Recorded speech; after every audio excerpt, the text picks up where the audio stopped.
Aujourd'hui, nous sommes à une conférence internationale sur l'extension de la protection sociale à l'économie informelle.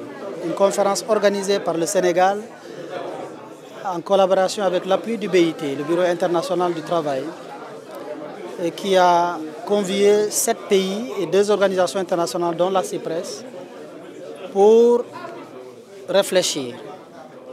Et ensemble avec des experts sénégalais et africains, pour réfléchir sur un point extrêmement important, un point qui relève des priorités fixées par le chef de l'État, qui nous parle d'un Sénégal juste, souverain et prospère.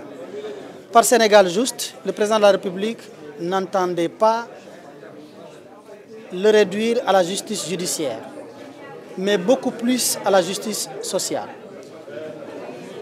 Et aujourd'hui, il est établi que le Sénégal, comme la quasi-totalité des pays africains, baigne sous une économie informelle à plus de 97%.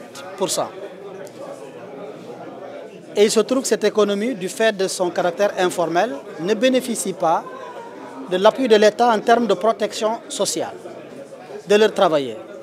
C'est l'objet de la rencontre aujourd'hui. Et il faut indiquer que le Sénégal a fait des pas dès cette année sur ce volet, en mettant en place déjà la mutuelle sociale nationale des artisans du Sénégal, qui est déjà opérationnelle, avec plus de 10 000 membres et qui commence déjà à en bénéficier. Il n'y a aucune raison qu'on ne trouve pas les moyens d'aller au-delà. Mais le plus important de cette conférence, c'est de réunir les experts pour réfléchir ensemble, mais aussi faire l'échange d'expériences. Parce que nous avons la Côte d'Ivoire, le Rwanda, le Maroc, nous avons le Burkina et d'autres pays ici présents pour réfléchir autour de la thématique. Et nous pensons qu'au bout, nous, décideurs, nous aurons des outils d'aide à la décision pour avoir une feuille de route plus claire, plus ambitieuse, pour pouvoir prendre en charge de façon équitable cette problématique. Aujourd'hui, nous avons convié à une réflexion de par les experts pour ça. Il va être prématuré qu'au moment de la réflexion que je décline. Ce n'est même pas respecter l'expertise ici réunie.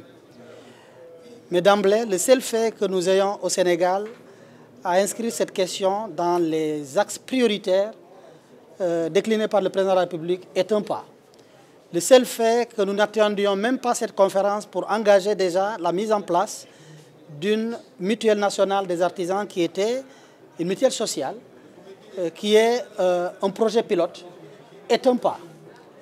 Et aujourd'hui, convier nos frères africains, nos frères de la sous-région, mais également le BIT, qui est l'organisation internationale qui fédère l'ensemble des acteurs du monde qui évoluent de ce secteur, pour nous, c'est déjà un grand pas.